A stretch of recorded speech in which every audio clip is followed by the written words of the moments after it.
Our Wilwood brake swap nightmare is finally solved. Let's get into the video.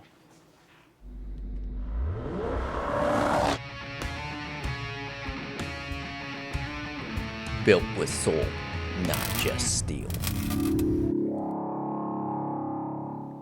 Okay, on the last video for the Chevelle, we showed you guys that we finally got the right brackets for this awkward housing. We got a C10 rear end out of a 70s Chevy truck that's been adapted and welded for a Ford 9-inch. So we were having problems getting all this to match up. Our final issue, and we finally found, after doing a bunch of research, our final issue is this flange or hub size. So I could find a million rotors for a hub that is 6 1/4 inches or less. This is about 6.31. This is a larger Ford axle.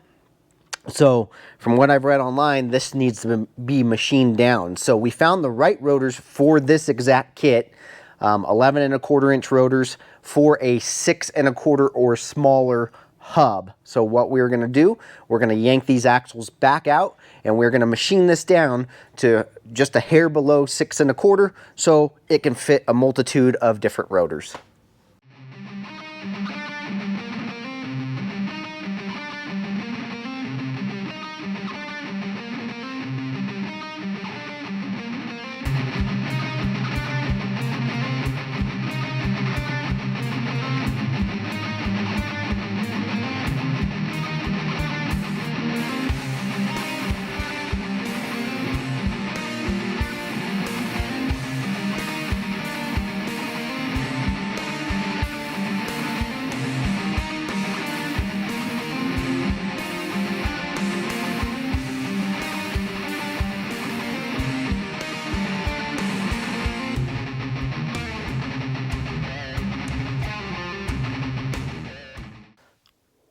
There's the flange we're working with.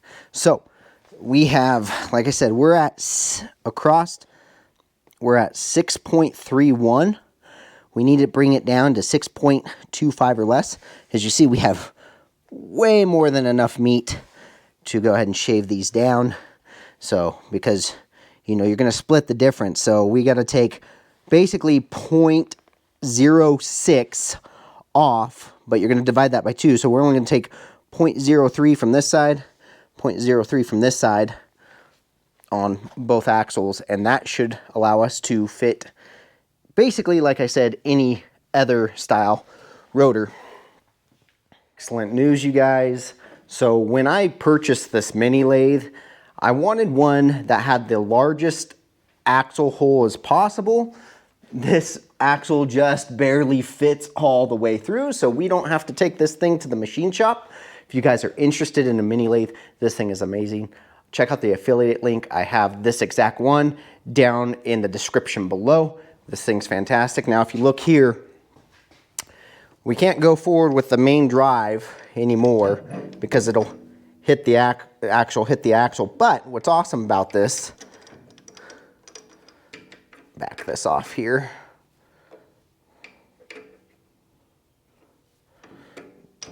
There you go. So what's awesome about this is we have our in and out here, but we also have this one, which will allow us to reach the axle with no problem. So we'll just run this one in and out as we shave down the axle. I got some, what is this called? Blue something. This stuff is anchor blue, that's what it's called. It's a good cutting oil. I use it on all my cutting, drill bits, everything. This saves all your bits. So let's get this thing going. I'm gonna set you guys down before I ramble on too much, and we'll start to kind of shave this thing down. All right, let's get set up here. Okay. We're gonna go ahead, turn this to 0 RPMs, turn this forward. Go ahead and turn that on. So now what we want to do, get this turning. It's going to spray some of that cutting oil on me. We're going to go ahead and run this in just a little bit.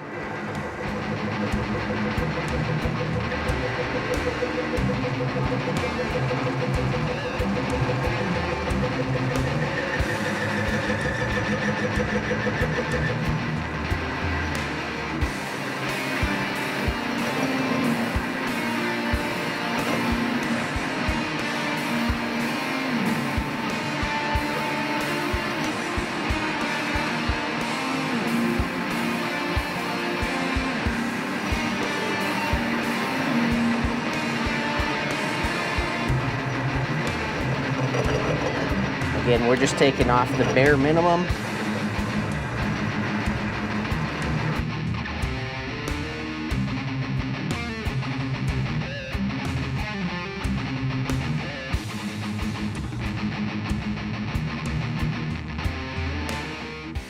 Okay, we had to switch up the tooling a little bit, get a better angle on this. You can see, nice machine surface so far. We've only taken off like 1/1000th, so we still got a ways to go.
All right, look how nicely that is machined.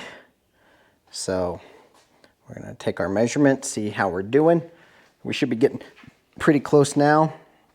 The thing about these mini lathe machines, they're not, the dials aren't really super accurate. So you just gotta kind of, I mean, they're somewhat accurate, but you gotta just kind of make your cut, measure, make your cut, measure. So unfortunately, they're not, because these, I think this was $1,000. This is we'll do a 9-inch swing, so 4.5 by 4.5 with a 1 7/8 throat. But just kind of cut, take a measurement, cut, and then this one I notice is pretty accurate on movement forward and back, but in and out, there's a lot of little bit of play. These aren't like dead accurate like a, you know, $3,000, $4,000, $5,000 machine, but they'll get the job done. That's the biggest thing. You're just gonna have to stop and take more measurements more often. Let's go ahead and see where we're at real quick. We should be getting fairly close. We need less than 6 1/4 right now. According to this, we are just at 6 1/4. I'm gonna take a couple more passes and then the new rotor should be here tomorrow. And we'll make sure it fits, but I think that's gonna work, guys. All right, we're gonna take a few more passes here, as previously mentioned. Just to help keep the bit cool.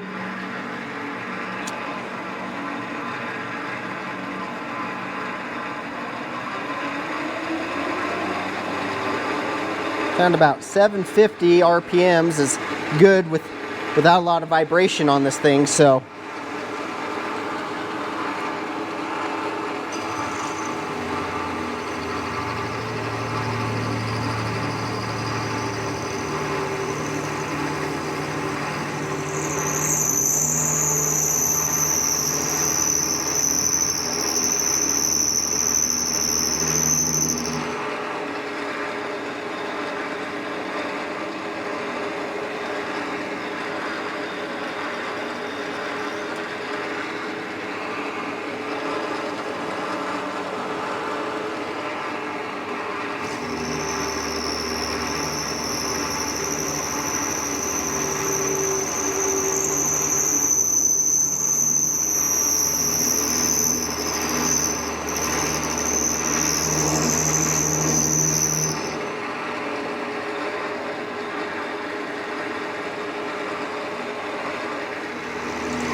This mini lathe also has a auto drive feature, but again, because we don't have a lot of room, this is the auto drive. It's in neutral right now, but it will walk itself.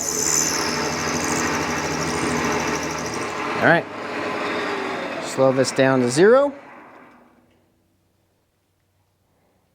Shut that off. Let's take a measurement.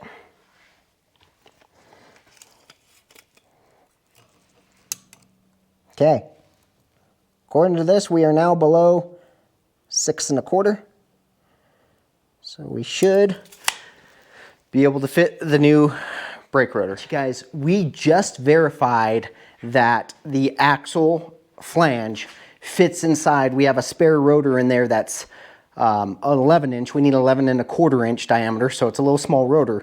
But the outer diameter of the axle flange and the inner diameter of that other rotor, that spare rotor we have, are 6 1/4 on the rotor, and our axle fits in there, I mean, beautifully. I mean, there's probably a 1/16 gap all the way around, just like it's supposed to.